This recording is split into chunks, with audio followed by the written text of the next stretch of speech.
Shalom, shalom. I want to start off giving all glory and praises to Yahweh, Bahashem, Yahweh Shai, Bahashem, Rakak Kodash.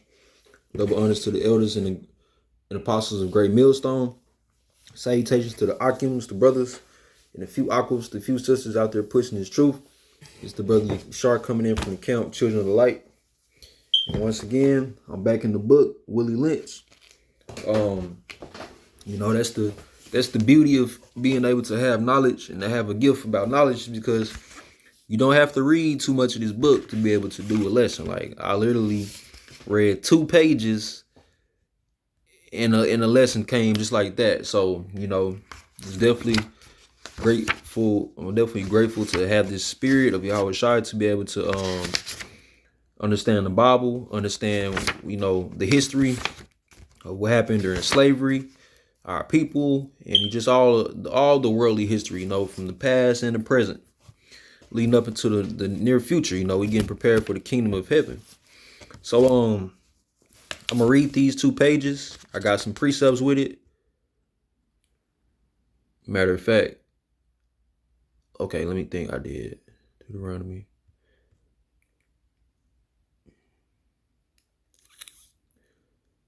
Okay, gone. So I had to think about the precepts. Okay, I got them though. I got them in my head. All right. So we're gonna start at page 25. As you can see, it says, "Food for thought from the internet, dear Black Americans." It says, "After all of these years and all we have been through together," this is Esau talking, right? He says, "We think it's appropriate for us to show our gratitude for all you have done for us," which he's talking about us building America. It's gonna get into it. "We have chastised you, criticized you, punished you." Remember who they talking to. It says, "Dear Black Americans." It says, "We have chastised you, criticized you, punished you, and in some cases even apologized to you, but we have never formally nor publicly thanked you for your never-ending allegiance and support to our cause." Right, because we the servant, Esau the master. The master don't bow down to the servant. The servant bow down to the master. Okay? It says, "We will always be in your debt to you for your labor." No, they won't. They're not here to help us. That's a lie. It's like Trump just got up here talking about he had all these different meetings with all these different world leaders, and they said what? No, you didn't. That's a lie. It says, "We will always be in your debt to you for your labor. You built this country and were responsible for the great wealth we still enjoy today." Right. So let's go ahead and get that precept. I'm reading one more time. It says, "You built this country and were responsible for the great wealth we still enjoy today." He wasn't talking, when it says we, Esau wasn't talking about Esau and Jacob. He was talking specifically about himself. How do we know that? Because are any Black men a part of the international banking family? All right. No, I stand corrected. He's not talking about Israelites. He's talking about Edomites. All right. The tribunal families, the Rothschilds, the Rockefellers, what's the motherfuckers that own Walmart? I can't even think of their name right now, but all you got to do is just Google the banking families, the tribunal families, all right? And they're going to start getting names. It's a lot of them, too. Don't think it's just 10, 20, 30 of them. No, it's thousands, 10,000s, all right? Just like King David, how his seed stretched all the way down to Yahweh Shai, it's the same thing with them, all right? So that's why the first crop of slaves we're going to have in the kingdom is going to be them elites and all of them and their kings and their princes and all their children. So this is the book of Wisdom of Solomon in the Apocrypha, chapter 2. We're going to start at verse 1.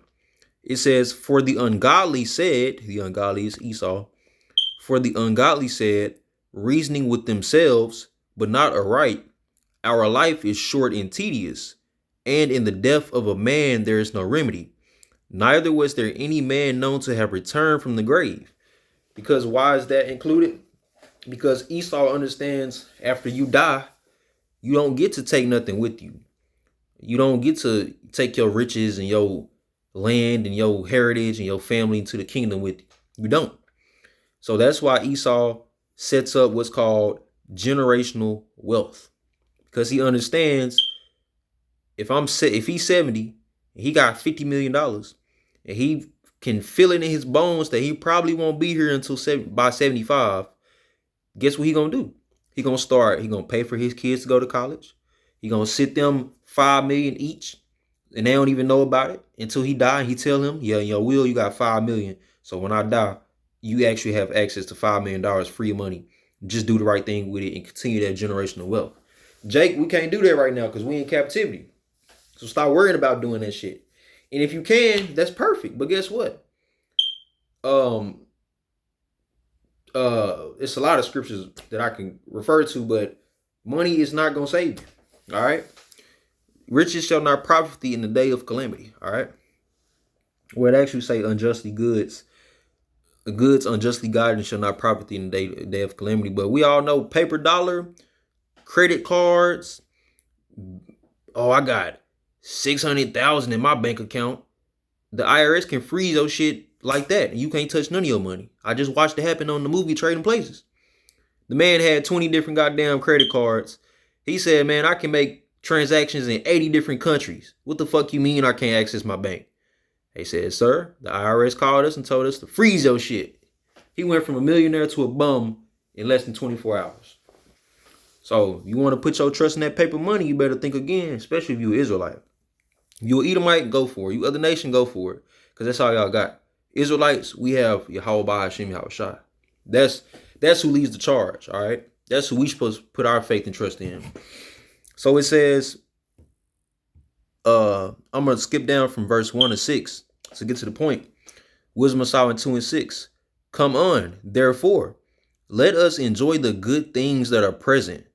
Let us speedily use the creatures like as in youth. The creatures that it's talking about is us, Israelites. And not only just Israelites, because Esau out here working and shit out of Esau too. Because remember, you got the higher level elites. You got the lower level Edomites, the bums, the ones that be at our jobs and live next door to us and go to the same grocery stores as us, right? Them the bases of men, them low level Edomites, the dirty ones that smell. You walk past them, you like, damn, fuck. Oh yeah, them. We talking about them. Guess what? Esau's so wicked, he don't even care about his own people. All right. Jake, we at least got compassion about our people. Verse 7. Let us fill ourselves with costly wine and ointments, and let no flower of the spring pass by us. Let us crown ourselves with rosebuds before they be withered. Right, because Esau got the best of the best of everything. While we sitting here drinking this bottled water, quote unquote, spring water, why he actually got a spring in his backyard that shoots up water every other hour. And he, come on now, you think this something? You think this dollar bottle of water doing something? No, that's not nothing. You ain't tasted nothing yet, and that's water. You basically essential water. You ain't even getting real. You getting tempered water. When I learned how purified water works and reverse osmosis, and how the same water that you use to take a shower with is quote unquote filtered and processed and given to people to drink again, purified. I said, oh fuck, we got it bad on this side, man, for sure. We got it bad on this side. But anyways, let's keep going. Verse 9. Let none of us go without his part of voluptuousness, which means engaging in pleasure or luxury, because Esau is all about luxury cars, boats. Jake try to keep up, but Jake can't keep up because you ain't got that money that Esau got. Esau got money that makes money. Jake got money to spend it. It's a big difference. Esau doing this with his money, you doing that. Esau just keep going up. And I'm really getting into detail because the scriptures are telling you everything that's going on in your life with you and the people around you, the ones that control your life and run the money system, the financial system, all these banks and all these stores. Who you think run that? Esau. We're going to get to it though. Let me keep going with the scriptures. It says, let us leave tokens of our joyfulness in every place, for this is our portion and our lot is this, right? Their lot is the whole world. That's why the elders going in on iconoclasm. Esau whitewashing images, pictures, statues, monuments, right? Verse 10. Let us oppress the poor righteous man. Let us not spare the widow, nor reverence the ancient gray hairs of the aged. Right, because Esau don't care about, and I always like to use this example. In my very last job, which was a warehouse job, you had 3 older Issacharite men. And they was all 60 plus. Well, one of them was like 50. And they used to walk in with limps. They used to walk in with hurt shoulder, holding their shoulders. One of them, he had to, every Wednesday, he had to go to a brain doctor. But yet, you still at this fucking warehouse lifting 20 to 30 pounds of metal every 5 minutes. Literally. Cleaning it with a little tool, picking that shit up, walking it over 10 seconds and dropping it off to somebody's area and coming right back. And I'm seeing this, and I'm a young man. I'm in my strength, in my youth, but I'm seeing that, and I'm like, damn. Oh, no. Oh, no. I can't. No, I couldn't do that. And for 30 years? No. Esau fucked y'all up, man. But it's all in the scriptures. People don't understand that. Verse 10, let us oppress the poor righteous man. See that? The poor righteous man. Who is that? Israelites. Let us not spare the widow. So everybody getting it. Your mama. That's why your mama at the warehouse. Your sister at the warehouse. Your auntie at the warehouse. They doing something, right? And it ain't even got to be no warehouse. It could be any job. They working the shit out their ass. It says, nor reverence the ancient gray hairs of the age. So they don't care how old you is. Go ahead, fill out the application. Bring your ass in to work tomorrow. You better be on time. If not, you fired. We'll replace you. Verse 11, let our strength be the law of justice, right? Because Esau got a what? A corrupt ass system. He'll give you fucking 20 years for murdering somebody, but you didn't even murder him. You were just in the area. Oh, you saw what happened and you didn't want to tell anybody what happened, so you got 20 years, you did it. You like, bro, I don't even know this motherfucker. Couldn't even get a clear picture of his face. But I did it, you know? So Esau, he tries to use his unjust ass law system against us, right? For that which is feeble is found to be nothing worth. And that's how the elites see us, as feeble. They call us goys, G-O-Y. Go look that up. It says, verse 12, therefore, and this is talking to the elect, so listen up. Therefore, let us lie in wait for the righteous, because he is not for our turn, and he is clean contrary to our doings. Right? We not following. We in the world, not of the world. We don't give a fuck about being a superstar in Hollywood. We don't give a fuck about having a Bentley, a Lamborghini, a Ferrari. We don't care about that shit. We're going to have chariots hovering over us in the kingdom of heaven, ready to do whatever we needed to do. You know what I'm saying? Where was I at? Yeah, when it says, because he is not for our turn, and he is clean contrary to our doings. He upbraideth us with our offending the law, and objective to our infamy, the transgressings of our education. Right, because everything that Esau does, us prophets of the Lord, Yahweh Shem Shah, we chopping that shit down with the scriptures. We chopping that shit down with the scriptures. We giving y'all the true knowledge, not that we ain't feeding y'all no bullshit. Esau feeds y'all bullshit. We feeding y'all the true knowledge of Yahweh Shem Shah. Verse 13. He professeth to have the knowledge of God, and he calleth himself the child of the Lord. Who is that? That's talking about the prophets. That's why you're going to keep hammering Esau's ass with this scripture, with this truth, until we in the kingdom and we get to beat him upside the damn head. We're going to have fun knocking your motherfucking ass off. It says, where I'm at, back in the book, this is our open letter for thanks. We will always be in your debt for your labor. You built this country and were responsible for the great wealth we still enjoy today. Upon your backs, laden with the stripes we sometimes had to apply for disciplinary reasons, you carried our nation. So they're basically mocking you about beating your ass into doing what they tell you to do to build the nation up. We thank you for your diligence, which no, you don't. Fuck you. This ain't no thank you note. This is a laughing stock. That's what they see us as, a laughing stock. We thank you for your diligence and your tenacity, even when we refuse to allow you to even walk in our shadows. So even when we said you was 3/5 of a human, In slavery, this is what you did, Jake. You followed close behind, believing that someday we would accept you and treat you like men and women. That never fucking happened. Oh, yes, it does. Now you right. 300 fucking years later. What the fuck is that? 300 years later, and we finally getting some type of equal rights, civil rights. Man, fuck no. Hell no. And that's a facade anyways, because if only you knew what true reparations was, we would have killed these Edomites off. That's true reparations. Take it, like it or not. That's true reparations. Do not the scriptures say, he that killeth with the sword shall be killed with the sword? He that leadeth into captivity shall be led into captivity? Revelation 13:10. That's true reparations. Fuck your money. Look, let me just keep going. I might have vocab Malone popping up on his outside. Oh, you said you want bloodshed. Look, he's a murderer. Oh, no, nigga. I want reparations, nigga.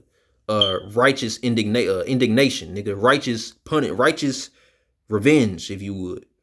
We publicly acknowledge black people for raising our children, attending to our sick, and preparing our meals while we were occupied with the trappings of the good life. Right? We just read that in Wisdom of Solomon chapter 2, starting at the 6th verse. Esau got the best of the best of everything: food, women, water, clothes, shelter, animals, everything. Esau pet his animals before he slay them in a couple weeks. Nigga, we buy a chicken leg out the pack, that motherfucker broke, and it stink, and it got a day before it expired. But you gonna eat it. See that, man? Even during the time when we found pleasure in your women and enjoyment in seeing your man lynched, maimed, and burned, some of you continue to watch over us and our belongings. Wow. So let's go to the book of Deuteronomy real quick, because that's harsh. That's bad right there. Like, honestly, I haven't said that term in a while. That's bad right there. Even when a motherfucker whooping your motherfucking brother in front of you, just rape your woman in front of everybody, and then slit your goddamn son's throat because he thought he was finna run away, you still want to bow down to this cracker. Guess what? We got a scripture for that. This is the book of Deuteronomy chapter 28, verse 63. And it shall come to pass that as the Lord rejoiced over you to do good and to multiply you, so the Lord will rejoice over you to destroy you and to bring you to naught. And ye shall be plucked from off the land whither thou goest to possess it. And the Lord shall scatter thee among all people, from the one end of the earth even unto the other. That's why Israel is in all types of different countries everywhere. Guess what? We still under the same hard bondage, oppression. I don't give a fuck if you a Japanese black. Nigga, your ass experiencing racism, all that about them Japanese motherfuckers. And the Lord, verse 64, and the Lord shall scatter thee among all people from the one end of the earth even unto the other, and there thou shalt serve other gods, which neither nor thy fathers have known, which neither thou nor thy fathers have known, even wood and stone. And what's one big example of that? Which whoever made this slick, they put that big old cross right there. Yeah, see, when I first got here and I noticed that, I said, oh, they thought they was slick. Put the little cross on the door and shit like this a Christian home. No, motherfucker, we Israelites. Fuck that shit. You can burn that motherfucker. Hey, the fuck is you talking about? See that? See how they try to subliminally put Christianity into your mind and, oh, I'm saved. I got a cross on my door. Motherfucker, you dead. Believe that Jesus shit if you want to. Watch how far they get your dumb ass. It ain't rolling over here, motherfucker. We Israelites. Yasharallah, Yahwadah, Judah, motherfucker. It says verse 65, and amongst these nations thou shalt find no ease. Esau was just telling you he was on your ass. Neither shall the sole of thy foot have rest. All right, when we read this next page, he's going to tell you how you was working your ass 12 hours at a time in the fields, no shoes on. But the Lord shall give thee there a trembling heart and failing of eyes and sorrow of mind, right? Because come on now, we was back into slavery, man, which we was, it's just reincarnation. But imagine that, you getting your ass whooped, then you just saw a motherfucker get killed, then you just saw another motherfucker get his feet cut off because he tried to run away. Then you saw another motherfucker get raped by a whole nother man. And you like, bro, what the fuck? Like, all this shit going on. I'm next. Oh, fuck. You don't even, what can you do in that situation? And you don't even know, and you can't even read or write, and you don't even know the name. You lost your name or your power. How about you, You fucked. It's nothing. You just literally had to. You just literally had to just take that. That's all you had. That's all you could do at the time. Verse 65, 66. And thy life shall hang in doubt before thee. And that's literal because guess what? Esau was hanging the fuck out of our ass. Shall hang in doubt before thee, and thou shalt fear day and night, and shall have none assurance of thy life. Right? Because I'm 24 right now. The average slave died at 23. So I would have been dead already. Fuck all these muscles and all that. No, nigga. Your ass would have been dead, nigga. That gun would have been on your ass, nigga. You would have been dead, nigga. Run if you want to. It's gonna make Esau it's gonna make him even more happier. He get to shoot a motherfucker that's running. Now he get to target practice on your ass and kill you at the same time and make an example out of the other motherfucking slaves. Like, yeah, I dare your ass too, because you'll be laying right next to him. Verse 67. In the morning thou shalt say, would God it were even? And at even thou shalt say, would God it were morning? So it don't matter if it was morning or night, Esau was working your black ass, nigga. For the fear of thine heart wherewith thou shalt fear, and for the sight of thine eyes which thou shalt see. And the Lord shall bring thee into Egypt again with ships, by the way whereof I spake unto thee, thou shalt see it no more again, and there ye shall be sold unto your enemies for bondmen and bondwomen, and no man shall buy you. Now what's this? What's that? That's exactly what Deuteronomy 28 and 68 just explained to your ass. Me too. I'm not exempt. It's talking to me too. But so if you want to keep kissing Esau funky white ass, that's on you, motherfucker. Because he gonna kill your motherfucking ass. Yahweh Shai gonna let him kill your motherfucking ass. You want to trust in him so much? Fuck him. Page 26. We simply cannot thank you enough. Your bravery, remember, he's talking to Jake. Your bravery on the battlefield, despite being classified as 3/5 of a man, was and still is outstanding. That's why you got motherfuckers like Colin Powell. I'm a 5-star general in the United States military, and I served my country well. And he was a faggot. So what, nigga? You a fucking sellout. And they made you bend your ass over to appease their ass, motherfucker. Fuck you. All you motherfucking sellout black motherfuckers. Boule society ass motherfuckers. Fuck y'all. We often watched in awe as you went about your prescribed chores and assignments, sometimes laboring in the hot sun for 12 hours. Nigga, you think a warehouse 12-hour shift something. How about you try to take your ass to the down south, Mississippi, Louisiana, Georgia, Florida, where it's 105, 10 degrees, and it feel like 130 thanks to the humidity. You ain't got no motherfucking water in your motherfucking canteen. Yeah, you out here working the fuck out for this white man, picking his crops, planting his crops, building his houses, tending to his animals, right? It says, now that we control at least 90%. Now that we control at least 90%. So nigga, we built this. He just told us we built the whole fucking country, and he controlled at least 90% of that. He'll let us have the other little 10%. That's nothing. That's like out of the whole America, black people, we only own one state. That's nothing. You can keep that shit. That's nothing for us. We got the old 50 plus other states. That one you got, fuck that. We don't need that. And what that's gonna do for you? Have your ass in poverty, just like we is nowadays. Now that we control at least 90% of all the resources and wealth of this nation, America, we have black people to thank the most.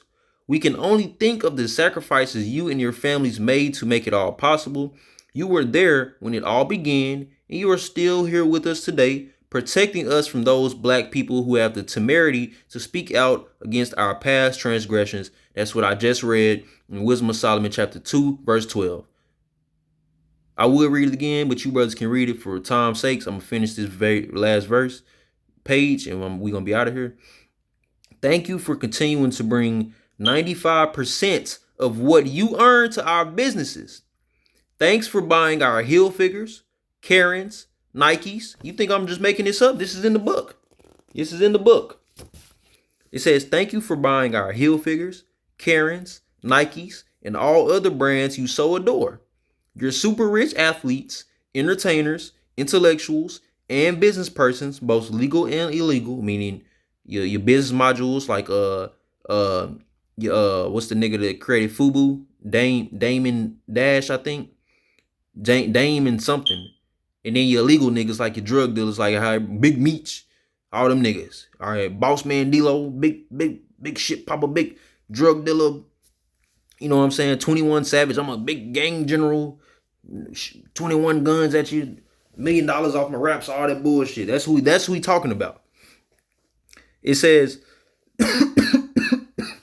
you're super rich athletes, entertainers, intellectuals, business persons, exchange, listen to this, most of their money for our cars, jewelry, homes, and clothing. So Esau will build the car for $25,000, sell it to your black ass for $80,000, and put a Mercedes badge on it. And now you just gotta have it. Psh, fuck y'all stupid. I ain't gonna lie, I was a nigga at once, and I was going for shit like that. But ye shall know the truth, and the truth shall set you free. John 8:32. What a windfall they have provided for us. The less fortunate among you spend all they have at our neighborhood stores, enabling us to open up even more stores. Sure, they complain about us, but they never do anything to hurt us economically. So what scriptures come to, I'm gonna quiz y'all brothers real quick.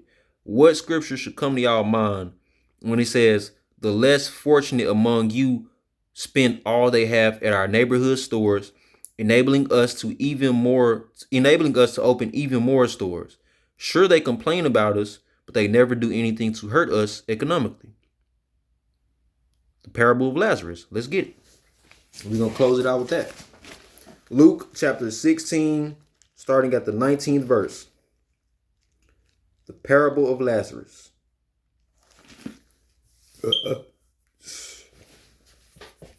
Luke 16:19. There was a certain rich man which was clothed in purple. Purple represents royalty. That's why I like purple so much, and royal blue. And fine linen. Remember, we got that board of blue, represents royalty, all right? For Israel. Verse 19. There was a certain rich man which was clothed in purple and fine linen and fared sumptuously every day. There was a certain beggar. Oh, then the rich man represents Esau. The beggar represents Israel, 12 tribes. And there was a certain beggar named Lazarus, which was laid at his gate full of sores. That represents Jake not having nothing. Jake being down at the bottom, being the poorest in America, along with the blacks and Latins. I mean, with the Latins and Native Americans. It says, and desiring to be fed with the crumbs which fell down from the rich man's table, moreover, the dogs came and licked his sores, right? Because the crumbs represents us having the little money that we have to go shop at Esau's stores. And when it says the dogs came and licked his sores, that's these other nations picking at our pockets, taking this. Because guess what? You got the Indian man selling the liquor in the convenience store in your neighborhood. Right down the street, you got Jimmy Chung's Chinese restaurant where they cooking up, flipping and whipping cats and dogs and serving it to your ass as orange chicken, right? Even though it look a little pink, I don't know why they say it's orange. Right, nigga, you gonna eat that shit anyways. You ain't got nothing else to eat. Your girl don't know how to cook at the house. She burning up everything. She can't even fucking cook hamburger helper because her mama didn't teach her. That's the fucking curses as well. You got the African shop right down the street. They doing they locking your goddamn dreads and your braids and twisting your micro, all that bullshit. Who else you got? Then you got the Greek restaurant down the street. Them Edomites. Everybody go there on Fridays and Saturdays. They have all the goddamn specials. But where Jake business is at? Oh, Jake got a taco truck. I mean a food truck on every Friday and Saturday. You ain't making no goddamn money, nigga. You ain't profiting shit. You a poor man, nigga. But guess what? It get better though. It actually do get better for Jake. Listen up. And then I'm going to finish it. Verse 21. and desiring to be fed with the crumbs which fell from the rich man's table, moreover, the dogs came and licked his sores. And it came to pass that the beggar died, which Israelites, and was carried by the angels into Abraham's bosom. The rich man also died and was buried. And in hell he lift up his eyes, being in torments, and seeth Abraham afar off, and Lazarus in his bosom. Right. Because it goes what? Abraham, Isaac, Jacob, not Esau, his sons, and his sons. Right. So in the kingdom of heaven, we're going to be all right. Romans 8 and 18. Matter of fact, let me get that precept real quick. Then I'm going to get another precept in Revelation. So we're going to close it out. This is the book of Romans chapter 8, verse 18. It said, this is one of my favorite scriptures. For I reckon, I'm going to start at 17. And if children, remember this, didn't Wisdom of Solomon say, Wisdom of Solomon 2, that was like 16, that he professeth himself as the child of God? Right, it's Israelites. And if children, then heirs, heirs of God, and joint heirs with Yahushua, meaning the kingdom. If so, and it's only talking about the elect, if so be that we suffer with him, that we may be also glorified together. Didn't Yahushua have to suffer in his time? We got to do the same thing. Every brother got a different affliction and a different testimony, but we all got to go through the same thing. Some brothers going to get killed. Some brothers going to make it out. Some brothers going to be able to do a lot of killing. Some brothers going to go the first day. But guess what? We all on the same mission. We got the same goal, and that's the kingdom of heaven. Verse 18. For I reckon that the sufferings of this present time are not worthy to be compared with the glory which shall be revealed in us. We're going to be, man, say, I can't even, words don't explain. Words don't even explain. We're going to have to see it when we get there, man. Revelation 2 and 9. I know thy works and tribulation and poverty. So I know y'all was in so many goddamn, all your enemies had y'all as slaves once. I know y'all in America right now suffering. You got motherfuckers homeless out here walking, no shoes on, fucking pants sagging, drugged out, dehydrated, starvation, all that shit. Motherfuckers making $14, $15 an hour, but yet you in $1,000 apartment and you trying to figure it out every fucking week for a whole fucking year. Which turns into 5 years, which turns into 10 years, which, oh, fuck, I don't want to do this no more. Now you think about killing yourself. That's all poverty, tribulation. That's what we going through right now. But guess what? I did tell you it's going to get better. So let's get to that part. I know thy works in tribulation and poverty, but thou art rich. And I know the blasphemy of them which say they are Jews and are not, but are the synagogue of Satan. So with that being said, I hope you brothers and sisters watching was edified. And remember, we are rich. With that, shalom. Call Allah Yahweh Shem Yahushai shalom. And he that endureth to the end, the same shall be saved. Because why? We are rich. I don't think y'all